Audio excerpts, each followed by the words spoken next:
अस्सलाम वालेकुम, मैं रुखसार सम। आप देख रहे हैं आपका हमारा अपना reaction YouTube channel. Like share कर दें वीडियो को अगर अच्छा लगे तो। चलते हैं आज की अलग से वीडियो। 8.5 बिलियन की डील से चीमा जी शॉक्ड। 8.5 बिलियन की डील, बहुत बड़ी डील है ये। खैर देखते हैं चीमा साहब क्या ऐसे शॉक्ड हो गए, हमें भी शौक है। वीडियो देखते हैं फिर इस पर बात करते हैं। नमस्कार दोस्तों, डीडी रेड के एक और रिएक्शन वीडियो में आप सभी का स्वागत है। मैं हूं आलोक। तो आज जो वीडियो लेकर आया हूं डॉक्टर कमर चीमा का है और खबर यह है कि Reliance Disney to merge India media assets to create 8.5 billion dollars deal. तो जी हाँ, बिल्कुल ये बात सही है कि दो डिज्नी है और रिलायंस एंटरटेनमेंट, इन दोनों का मर्जर हो चुका है। करीब करीब डील फाइनल हो चुकी है, डील आ चुकी है, खबरें ऐसी आ रही हैं। और ये जो डील है वो 8.5 बिलियन डॉलर्स की है। अच्छा, वो आईएमएफ से कितने का बेल आउट पैकेज मिल रहा है पाकिस्तान को?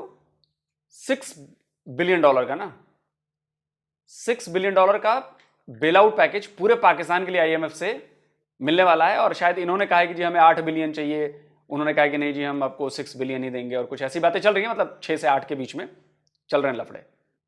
और यहां पर हमारी एक कंपनी है रिलायंस, उसने डिज्नी के साथ डील कर ली, बताइए 8.5 बिलियन डॉलर्स की। अब हंसे नहीं तो क्या करें। और इन्हें कश्मीर चाहिए।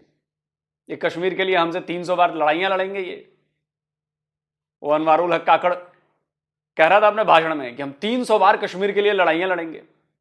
चड्डी खरीदने की औकात नहीं है और चले लड़ने। क्या कहें, इससे आपको पता चल जाएगा कि पाकिस्तानियों का माइंडसेट क्या है। अनाज खरीदने को पैसा नहीं है लेकिन लड़ेंगे। तो 76 साल से क्या कर रहे थे भाई? इतनी सारी लड़ाइयां लड़के क्या कर ली तुमने? क्या लिया? आज अपनी हालत देखो, आज हमारी हालत देखो। हम तो तुम्हारे द्वारा लड़ाइयां थोपने के बाद भी कहां हैं और तुम कहां हो? वो कहते हैं ना कि जो दूसरों का बुरा करने निकलता है, ऊपर वाला उसी के साथ बहुत बुरा करता है। अब आप देख लो बुरा किसके साथ हो रहा है, पाकिस्तान के साथ कि भारत के साथ? मस्त रहो फिर। चलो वीडियो देखते हैं। चीमा जी फिर से परेशान है।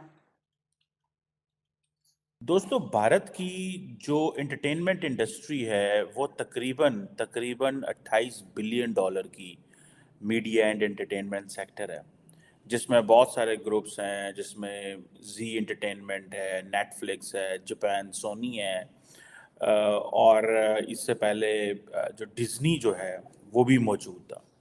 लेकिन हुआ ये है कि जो मुकेश अंबानी साहब की जो रिलायंस इंडस्ट्रीज़ है वो डिज्नी के जो कंट्रोल है वो लेगी। और ये चीज़ बताती है कि एक तो पहले हम इस पर बात कर चुके हैं कि इंडिया का जो प्राइवेट सेक्टर है इतना स्ट्रांग है कि वो हर चीज़ में वो मौजूद है। और अब ये जो वॉल्ट डिज्नी कंपनी है, इसने ये जॉइंट वेंचर शुरू किया है इंडिया का बिगेस्ट ये कंपनी रिलायंस इंडस्ट्रीज़ के साथ। और ये एक बड़ा मीडिया पावर हाउस क्रिएट करने जा रहे हैं। और मुकेश अंबानी जो हैं, जो is known as the richest person in India, he is going to be the senior partner in this deal with the Disney. और ये जो चीज़ बताती है कि जो डिज्नी और रिलायंस है, इनका जो मार्केट शेयर है वो तकरीबन 40 to 45% है एडवर्टाइजिंग में और सारी बहुत सारी चीज़ों के अंदर।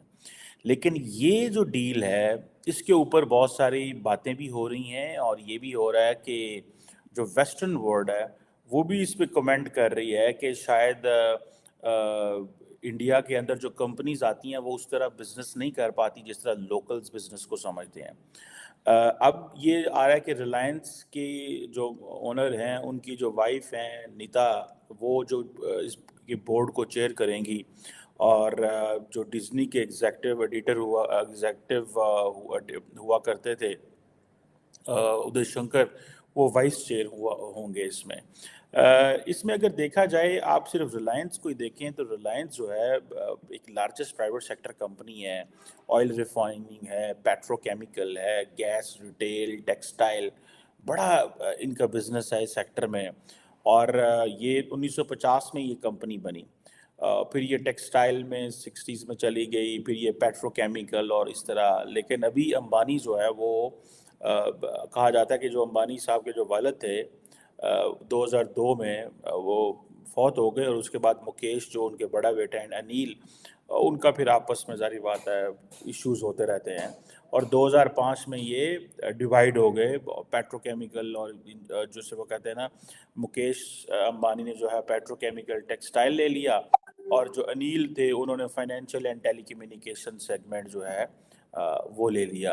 अब क्वेश्चन ये है कि ये तो आपको पता है इस वक्त छाए हुए हैं। मुकेश एंड जो फैमिली है, इनका जो घर है मुंबई के अंदर, that is known as Antilia, if I am not wrong. और मैंने बहुत पहले एक आर्टिकल पढ़ा था कि उसके हवाले से, और कि उसकी आई थिंक 27 के करीब फ्लोर्स हैं, अंदर वेदर रूम्स हैं, पता नहीं क्या क्या है अंदर वहाँ पे। Obviously is a very rich man. लेकिन द क्वेश्चन इज कि this is at the end of the day the idea of India is like this, that people come and they make billions out of this. ठीक है जी। अब खैर any how, इस के अंदर ये हो रहा है। तो एंटीलिया जो है, उसका नाम है शायद, एंटीलिया ही नाम है, और वो जहाँ तक मुझे याद आ रहा है शायद दुनिया का सबसे महंगा घर है क्या, या घर था, अब एग्जैक्ट मुझे याद नहीं आ रहा, लेकिन one of the richest family में बिलोंग करते हैं मुकेश अंबानी दुनिया भर में। और दुनिया के सबसे महंगे घरों में से एक घर जो है, मुझे लग रहा है कि वो भी है। और 4 या 6 फ्लोर तो सिर्फ पार्किंग के लिए हैं, और एक फ्लोर पे शायद सिनेमा हॉल बना हुआ है, और बड़ी फेमस बिल्डिंग है, छत पे हेलीकॉप्टर उतर सकता है, अपना सिनेमा हॉल है, जिम है। ये तो छोटी मोटी बातें हैं। जो उनके यहाँ लोग काम करते हैं, जो होम असिस्टेंस में काम करते हैं जो लोग, वो 1-2 फ्लोर ऊपर तो वही रहते हैं शायद। कुछ ऐसी भी खबरें आई हैं, मतलब जहाँ जहाँ तक मुझे थोड़ा याद आ रहा है। तो आप समझ सकते हैं। और भाई रिलायंस इंडस्ट्रीज के मालिक का घर है भाई, कोई पाकिस्तान के अंटू शंटू टाइप के लोगों का घर नहीं है कि मुकेश अंबानी जो है वो तकरीबन 1.4 बिलियन डॉलर जो है वो इसके अंदर इंजेक्ट कर रहे हैं। और ये आप समझ लें कि ये एक बड़ी डील है।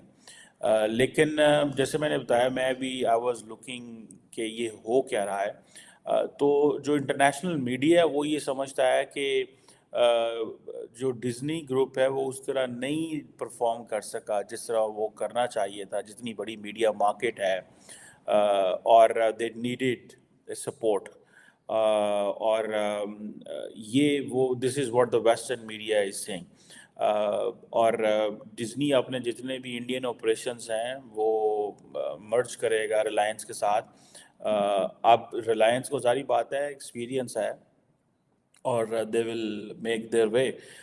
जैसे मैं बात कर रहा था कि ये तकरीबन 28 बिलियन डॉलर की मीडिया एंटरटेनमेंट सेक्टर है। आप सिर्फ इमेजिन कर लें, that's a lesson for Pakistan, कि उन्होंने एंटरटेनमेंट को कितनी बड़ी चीज़ बना के रख दिया आपके सामने। हमने एंटरटेनमेंट क्या करनी है, हमारे तो वो एक खातून है, उस देखें जहालत का तो कोई तोड़ नहीं है ना। एक खातून है, वो दुबई गई, उसने एक ड्रेस खरीदा, उस ड्रेस के ऊपर अरबी के में कुछ हरूफ लिखे गए, एक ही हरफ था, हलवा उसका लिखा हुआ था। हलवा जो है, आई डोंट नो, लेकिन पाकिस्तान के अंदर जो हलवा है वो इज़ अ फूड, लोग खाते हैं और इन्जॉय करते हैं। ज़्यादा ये मौलवियों के हवाले से मशहूर है कि मौलवी ज़्यादा हलवा खाते हैं। उसके ऊपर हलवा लिखा हुआ था, लोग उसको पढ़ नहीं सके, उन्होंने उस पर इल्ज़ाम लगा दिया कि तुमने कुरान मजीद जो है वो किया हुआ है। अब क्वेश्चन ये है कि क्या हम लोग इस काबिल हैं कि हमारे यहाँ फॉरेन एंटिटीज़ आएँ, काम करें, इन्वेस्ट करें? हमने तो एंटरटेनमेंट का बेड़ा गर्क कर दिया। पाकिस्तान में जो एंटरटेनमेंट है ना, वो हमने स्टेज ड्रामों पे लिया है। तो वही ड्रामा तो अब असलियत में दिख रहा है ना चीमा जी। ये ड्रामे कोई नए नहीं है आपके यहां। अब ये जो सब कुछ हुआ ये ड्रामा जाहिल पने की हद थी ना। कितना बड़ा ड्रामा था ये। बाकी आपके यहां ड्रामा तो सियासत में भी चल रहा है। चल रहा है कि नहीं चल रहा है?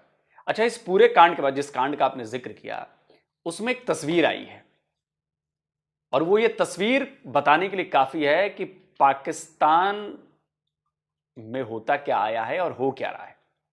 वो जो पुलिस ऑफिसर थी शहरबानो, और बड़ा जबरदस्त काम किया। मैंने जब वो वीडियो देखा और वीडियो देखते ही मैंने कहा कि यार इस महिला ने वो काम किया है जो शायद बड़े से बड़ा मर्द नहीं कर पाता उस वक्त 300-400 लोगों की भीड़ के बीच में, और उन्मादी भीड़ के बीच में, रेडिकलाइज्ड भीड़ के बीच में, जिसमें गोली मारने की बातें कही जा रही थी, जिसमें सर तन से जुदा करने की बातें कही जा रही थी। लोग छुरिया लेकर आए थे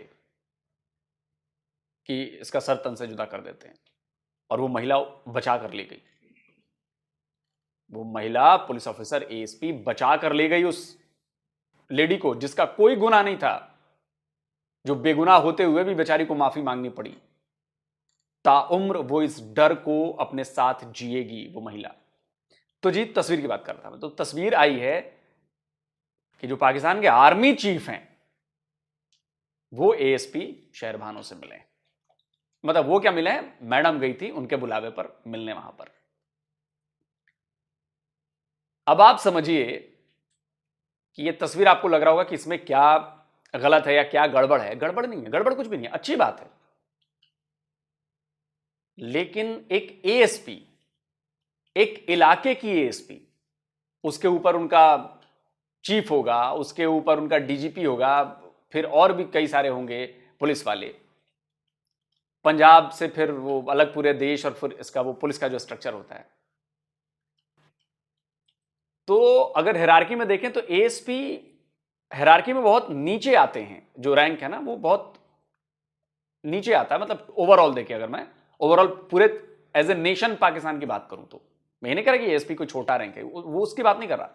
हायरार्की में आप देखेंगे तो मतलब एक पूरे पाकिस्तान का चीफ होगा पुलिस का, उसके अंडर उसका डिप्टी होगा, फिर स्टेट्स के हेड्स होंगे, फिर स्टेट्स के नीचे आपके डिस्ट्रिक्ट के हेड्स होंगे, डिस्ट्रिक्ट के नीचे फिर आपके थाने के हेड्स होंगे, फिर आता है वहां पे, ठीक है। तो वो आसिम मुनीर से मिलने गई और ये तस्वीर बताती है कि पाकिस्तान किसका है और पाकिस्तान का कंट्रोल किसके पास है। वरना भाई इतना होता है, हमारे उधर ऐसा कुछ होता है तो भाई डीजीपी या आईजी उनको मिलते हैं और बधाई देते हैं। हद से हद चीफ मिनिस्टर के पास वो जाएंगे मिलने और वो थोड़ा बहुत हो जाएगा। ऐसा नहीं हो सकता कि हमारे आर्मी चीफ के पास कोई जाए, वो भी सिविलियन इदारा जो है, पुलिस जो है वो सिविलियन इदारे को देखती है ना, वो जा रही है वहां पे मिलने। तो ये तस्वीर नहीं है, ये मैसेज है कि देखो कंट्रोल किसका है। समझ रहे हैं ना आप मेरी बात, मेरा एंगल समझिए। कभी जब हम बात करते हैं कि यार ये पाकिस्तान में एंटरटेनमेंट क्यों नहीं है, पाकिस्तान की जो पॉलिटिक्स है वो हमारी एंटरटेनमेंट है, जो सारा टाइम मीडिया पे होता है। इवन के जो पाकिस्तान की जो एंटरटेनमेंट के शोज हैं उनके अंदर भी पॉलिटिक्स है। मिसाल के तौर पे एक जियो, एक बहुत पाकिस्तान का बड़ा चैनल है, मैं उसके शो का नाम देख रहा था, उसका शो का नाम था हारना मना है। अब रिसेंटली पाकिस्तान के अंदर इलेक्शंस हुए हैं और इलेक्शंस में क्या हुआ है कि हर बंदा जीत रहा था और जिसको जीतना था वो जीतना। अपोजिशन ये कह रही है कि जी हमें हराया गया।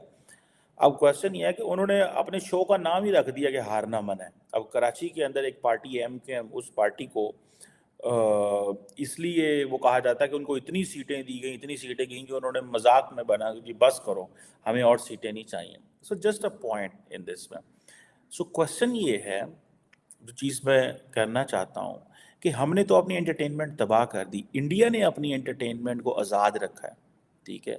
इसीलिए नहीं, आपने अपनी एंटरटेनमेंट तबाह नहीं की है, आपने अपना एंटरटेनमेंट शिफ्ट कर दिया है। आपने मतलब रील वाले एंटरटेनमेंट को रियल में लेके आए हैं। मतलब फिल्मी पर्दे और टीवी और पर्दे पर जो एंटरटेनमेंट होती है उसको आप असल जिंदगी में उतार लाए हैं सर। वरना वो जो रावलपिंडी के कमिश्नर थे, वो जो पूरा उनका एपिसोड हुआ, पहले सुनवा देता हूं दर्शकों को, उनको बात समझ में आएगी कि मेरा एंगल क्या है। सुनिए पहले। 70-80 हज़ार की लीड से जीत रहे थे, हमने उनको हरवाया है और उनके ऊपर जाली मोहरे लगा के सबको हरवाया। कमिश्नर साहब, जब जाली मोहरे लग रही थी उस वक्त आपने किसी से कहा कि ये सब कुछ हो रहा है, गलत हो रहा है, इसको रोका जाए? देखिए, मैं ये सारी इस गलतकारी की जिम्मेदारी अपने ऊपर ले रहा हूँ और साथ आपको बता रहा हूँ कि जो चीफ इलेक्शन कमिश्नर है, जो चीफ जस्टिस है, वो भी इस काम में पूरे शरीक। कमिश्नर साहब, आपका बहुत बड़ा कमिश्नर, इतना सब कुछ हुआ, आखिर किसके कहने पर होता रहा? क्यों प्रेशर देते? किसने ऐसा किया? मेरे ऊपर कोई दबाव नहीं है। मेरे बाप दादा भी अंग्रेजों के खिलाफ और सिखों के खिलाफ जंगें करते रहे हैं, लड़ते रहे हैं, ये मुल्क बनाने के लिए। अब मैं इस मुल्क को तोड़ने का हिस्सा नहीं बन सकता। चीफ इलेक्शन कमीशन दबाव में ला रहा था कि ये करें सारे काम, लोग जीतों को आपने हराया, आपको नींद कैसे आती रही? किस तरह आपका ज़मीर जाग गया? सब कुछ मैं अपने मुल्क की बेहतरी के लिए करता रहूं, लेकिन आखिर पे मैंने जो इस मुल्क के पेट में छुरा घूंपा है, मुझे वो सोने नहीं देता। मैं ये सुकून की मौत मरना चाहता हूँ। मैं जो मैंने जुल्म किया है, मुझे उसकी सजा मिलनी चाहिए और बाकी भी इस जुल्म में जो लोग शामिल हैं, पुलिस भी शामिल है? पुलिस भी शामिल है जो लोग तो ये ड्रामा जो हुआ सारा, इस ड्रामे से बेहतर ड्रामा कोई भी टीवी पर किसी भी सिनेमा में नहीं आ सकता चीमा साहब। ये रियल ड्रामा था, ड्रामा नहीं कहूंगा, मतलब ये रियल था, इसमें कोई ड्रामा नहीं था। इससे बढ़िया एंटरटेनमेंट आप सोचिए, पाकिस्तान में ये कांड हुआ और हम यहां पे एंटरटेन हो रहे थे उसको देख देख कर, हम हंसे जा रहे थे, हम मजे ले रहे थे कि यार चल क्या रहा है पाकिस्तान में। आप सोचिए कितनी बढ़िया इंडस्ट्री बनाई है पाकिस्तान में। ये क्या झूठ मूठ कैमरा से शूट करो जी, स्क्रीन पे प्ले लिखो, स्टोरी लिखो, प्रचार करो, प्रमोशन करो, हीरो हीरोइन तलाशो। ना ना ना ना ना ना ना, पाकिस्तान वाला फॉर्मूला सबसे बढ़िया है, रियल लाइफ एंटरटेनमेंट। तो रावलपिंडी के कमिश्नर जो किया, that is real life entertainment. इससे बेहतर एंटरटेनमेंट और नहीं हो सकती भाई साहब। कोई है माइक वाला स्क्रिप्ट राइटर जो ऐसी स्क्रिप्ट लिख दे? कोई है कैरेक्टर जो रावलपिंडी के कमिश्नर का किरदार निभा दे?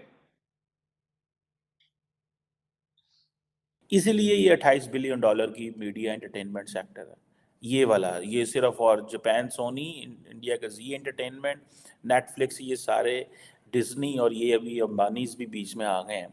सो ये आप देखें कि ये जब रिलायंस और डिज्नी जो है, इनके जो मर्ज एंटिटी है, इनके पास 120 चैनल्स होंगे, 2 स्ट्रीमिंग प्लेटफॉर्म्स होंगे, plus TV and streaming cricket rights होंगे, जो जितने भी टूर्नामेंट्स होते हैं, ठीक है। अब उनकी अपनी, आपको पता है ये इनकी जो कंबाइंड एंटिटी है, ये स्पोर्ट्स का तो शोर मचा देगी, ठीक है।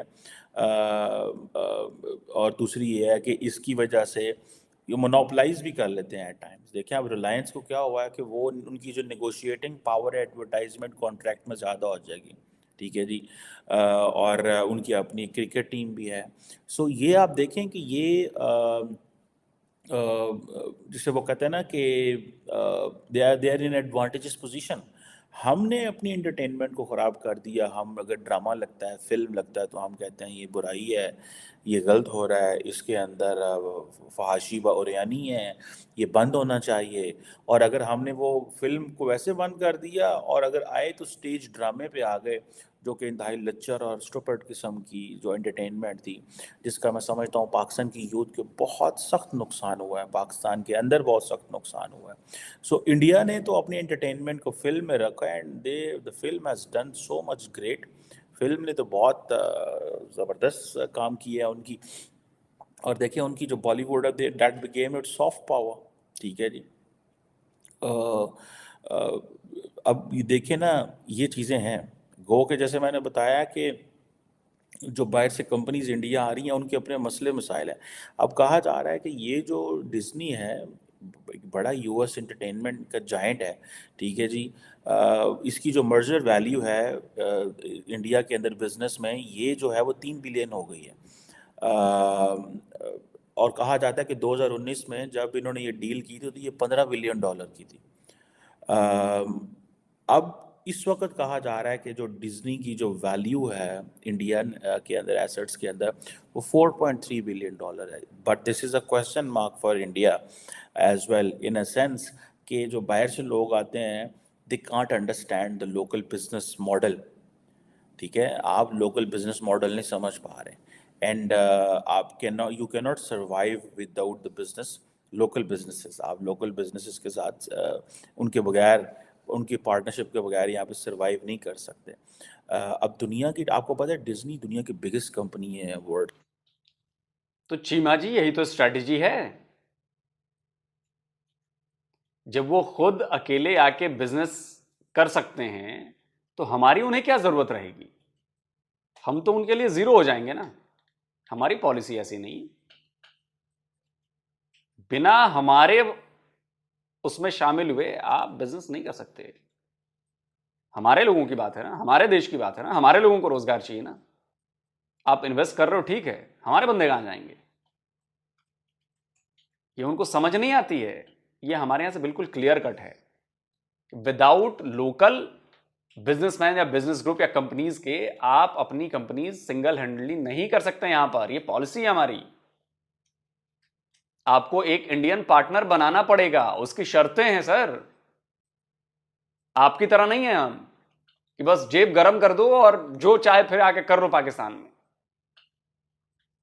ये भारत है सर। भारत की सोच वहां से शुरू होती है जहां पूरे पाकिस्तान की सोच बंद हो जाती है। मतलब कोई मेरे इलाके में आएगा और बिना मेरे उसके वो अपना काम धंधा चालू कर लेगा और फिर पूरे इलाके पर कब्जा कर लेगा। कैसे? इसमें तो उसका भला है ना, मेरा क्या भला है, मेरे देश का क्या भला है?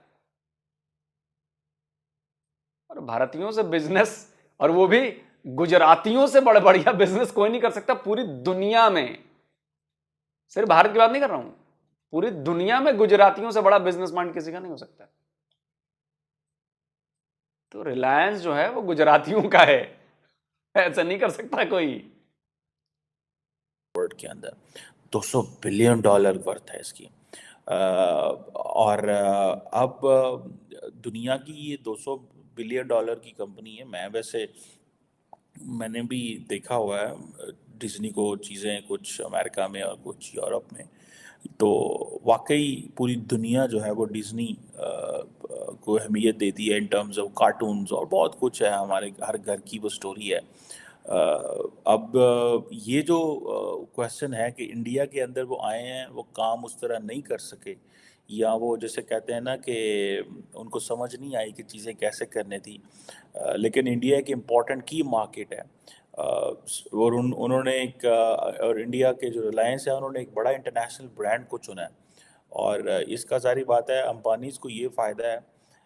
जितने भी लोकल ब्रांड्स हैं उनको ये एडवांटेज ज़रूर होता है कि वो जब इंटरनेशनल ब्रांड के साथ कोलैबोरेशन करते हैं तो उस वक्त उनकी भी मार्केट वैल्यू उठती है, और जो बाहर से आए होते हैं, जो इंटरनली चीज़ों को नहीं समझ पा रहे होते, उनको जो इंटरनल बिजनेस डायनामिक्स है उनको समझाने में मदद करते हैं। कहा जाता है कि जब रिलायंस जो है वो अंबानी साहब के फादर ने 1958 में शुरू किया तो एक ट्रेडिंग शॉप थी सिर्फ, जैसे मैं पहले थोड़ी देर पहले आपको बता रहा, पॉलिस्टर फाइबर वगैरह। फिर ये पेट्रोकेमिकल्स और बड़े लार्जेस्ट ऑयल रिफाइनरी बनी, और जिसे वो कहते हैं ना जमुनानगर में। और फिर telecommunication and all that, low cost mobile network लेके है। जियो जो इनका एक बड़ा ब्रांड है, बड़ा मशहूर है। कहा जाता है कि ये इस वक्त दुनिया का 3rd लार्जेस्ट नेटवर्क है। फिर जियो सिनेमा, क्योंकि जियो सिनेमा मैं तरस गया हूँ कि कोई पाकिस्तानी जो है उसने सिनेमा में इन्वेस्ट किया हो। और अगर सिनेमास पाकिस्तान में बने तो पीछे मूवीज़ कोई नहीं है। फिर हमने क्या किया कि हमने इंडियन मूवी बंद कर दी, जो कि सबसे बड़ी गलती थी हमारी, क्योंकि हमने पॉलिटिक्स को कल्चर और उससे कर दिया। लेकिन इंडिया में क्या हो रहा था कि इंडिया में भी बहुत सारी ऐसी मूवीज़ बन रही थी जो कि जारी बात है पाकिस्तान के हवाले से उसमें कंटेंट था जो पाकिस्तान के अगेंस्ट थी। तो पाकिस्तानी गवर्नमेंट के पास they had no choice but to stop those movies. तो इसमें ये होता है कि अगर वो मूवी जो है वो आप समझते हैं कि आपके खिलाफ बनी है तो आप उसको छोड़ दें, आप दूसरी मूवीज़ लेनी शुरू कर दें, because at the end of the day it's a business. आप अपने लोगों को ये नहीं कह सकते। मैं रिसेंटली, मुझे किसी बंदे ने बताया कि फिल्म देखने चलें, तो मैं कुछ 6-8 महीने पहले, साल पहले शायद, एक सिनेमा गया इधर रावलपिंडी में। इंटरेस्ट में खाली पड़ा हुआ था, कोई 50 लोग होंगे टोटल या 70 लोग होंगे। ठीक है जी, वो भी it was a good movie, पता नहीं कोई हिंदी मूवी थी, इंडियन हिंदी मूवी थी। चलिए सर, तो बात हो गई पूरी पूरी, करीब करीब इतनी बात समझ में आ गई कि चल क्या रहा है। पाकिस्तानियों की यही तो प्रॉब्लम है, वो थॉरो जो है ना, वो पढ़ते नहीं है, एनालाइज नहीं करते चीजों को। वो बस पहले काम करेंगे और फिर उसके रिजल्ट की चिंता बाद में करेंगे। छोड़ो यार, देखी जाएगी। यही काम आपने अपनी एंटरटेनमेंट इंडस्ट्री के साथ किया। और वैसे भी सिनेमा होना तो हराम है ना। कहाँ आप लोग सिनेमा के चक्कर में पड़े हैं सर? सिनेमा होना बंद करवाइए सब कुछ यार, ये क्या मतलब? हाँ, अब अगर आपने कहा कि after all it's a business, तो बिजनेस की समझ तो नहीं है सर पाकिस्तान को। अगर बिजनेस की समझ होती तो इमरान खान को क्या जरूरत थी ट्रेड बंद करने की? अगर इतनी ही समझ होती तो लड़ाई तो हमारी चाइना से भी चल रही है ना। चाइना से हमारा ट्रेड बंद हो गया क्या? नहीं बंद हुआ। चाइना और अमेरिका की भी लड़ाई चल रही है, ट्रेड बंद हो गया है क्या दोनों के बीच में? अभी भी चल रहा है ट्रेड। लेकिन पाकिस्तानियों की बात समझ नहीं आई, क्योंकि जब मजहब की अफीम जो चाटी हुई है ना, उसका असर है, ये समझ नहीं आता। आपका प्रोसेसर है सेलेरॉन, आज से 20-25-30 साल पुराना, और दुनिया इधर पहुंच गई है i9 पर, नॉर्मल बात कर रहा हूं, और आपके पास है वही सेलेरॉन टाइप में जो विंडोज 95 वाले सिस्टम में यूज होता था प्रोसेसर। तो वो प्रोसेसर जब यूज किया जाएगा आज के जमाने की चीजों को प्रोसेस करने में, तो प्रोसेसर किसी काम का नहीं है, उसको समझ में नहीं आएगा, वो क्रैश हो जाएगा। Same thing for Pakistan crash हो गया, प्रोसेसर पुराना है। यहां पे जो प्रॉब्लम्स आ रही है वो नहीं है, आपका प्रोसेसर वो प्रोसेस नहीं कर पा रहा है कि कैसे प्रोसेस करूं मैं इसको, मेरे पास वो काबिलियत ही नहीं है, क्रैश हो गया।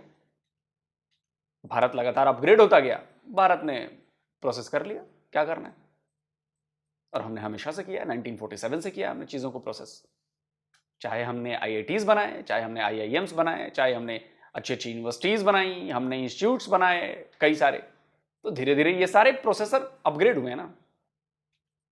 तो आज उसका रिजल्ट दिख रहा है कि आज सुंदर पिचाई अल्फाबेट के मालिक बन के बैठे हुए हैं, मालिक मतलब CEO बन के बैठे हुए हैं। माइक्रोसॉफ्ट में भी हमारा बंदा है। अभी एक और खबर आई है,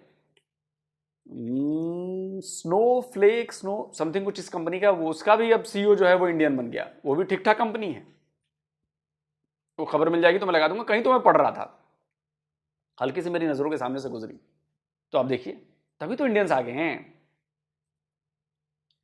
और रही बात डिज्नी की, रिलायंस की, तो देखिए कोई भी आगे बढ़ना चाहता है, और नो डाउट भारत एक बहुत बड़ा मार्केट है हर किसी के लिए, चाहे वो एंटरटेनमेंट की बात हो, चाहे वो टीवी की बात हो, चाहे वो स्पोर्ट्स की बात हो, चाहे वो किसी भी चीज की बात हो, मार्केट साइज ह्यूज है। तो पोटेंशियल है इस मार्केट में, और चूंकि कमाई बढ़ रही है, भारत की इकोनॉमी बढ़ रही है, यानी कि लोगों की कमाई बढ़ रही है, तो लोग खर्च ज्यादा कर सकते हैं। मेरे गांव में मैं कई ऐसे लड़कों को जानता हूं जो नेटफ्लिक्स सब्सक्राइब करके पैसा देके देखते हैं गांव में। आप समझ रहे हैं इसका मतलब? परचेजिंग पावर, और परचेजिंग पावर तभी बढ़ती है जब आपकी जेब में पैसे हों, और वो जेब में पैसे आ रहे हैं, जो मेहनत भारतीय कर रहे हैं उनकी जेब में पैसे आ रहे हैं, वो चीजें खरीद रहे हैं, उस लिहाज से देखते हैं। तो चीमा जी घबराइए मत, अभी तो आपको ऐसी और भी कई सारी खबरें आनी हैं जिनके बारे में आपको दर्शकों को बताना है। और हम आपका चेहरा भी पढ़ते हैं कि कैसे जब आप ये बता रहे होते हैं कि भारत ने $8.5 बिलियन की डील कर ली है, तो आपके अंदर की भावनाएं आपके चेहरे पर भी आ जाती हैं, जो आप फील कर रहे होते हैं उस वक्त।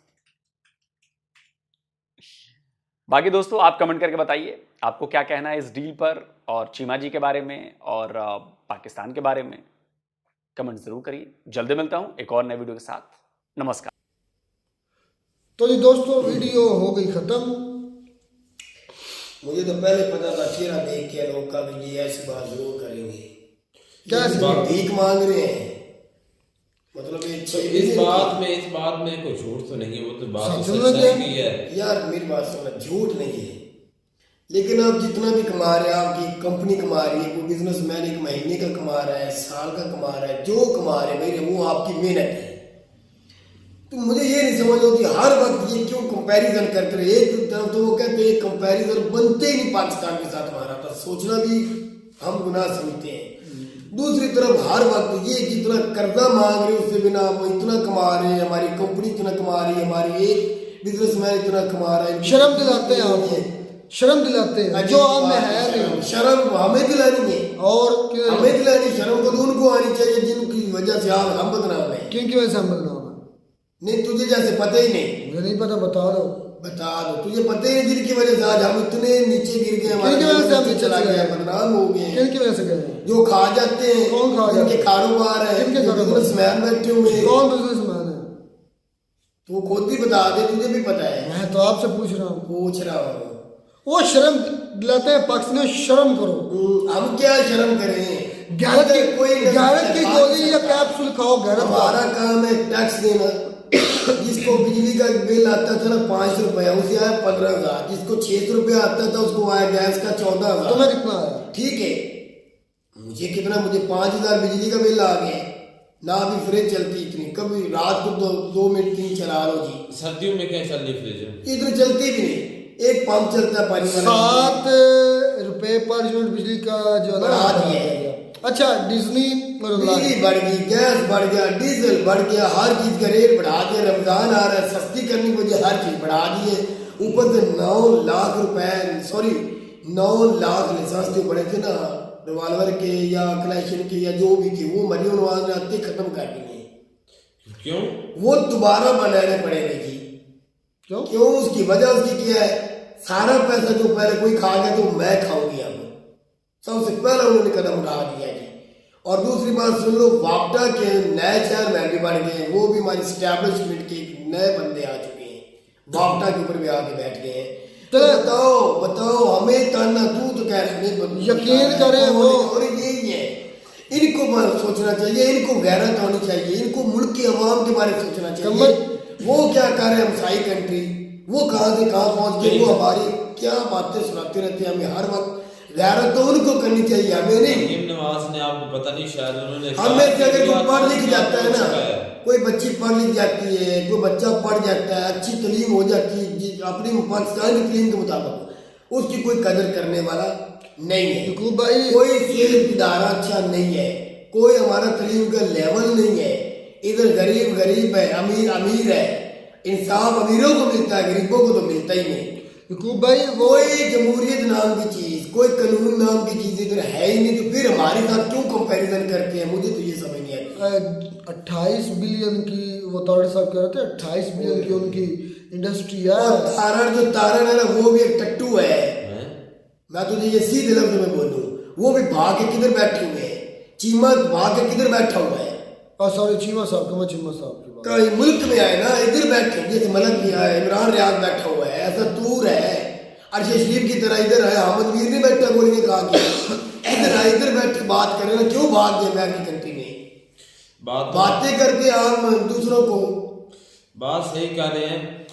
देखें कि लेकिन ये देखें ना कि वो हमें शर्म दिला रहे हैं, हम पाकिस्तान जो देख रहे हैं लोग तो सही कर रहे हैं। अच्छा तू मुझे इतना बता दे, हमें शर्म आनी चाहिए या नहीं?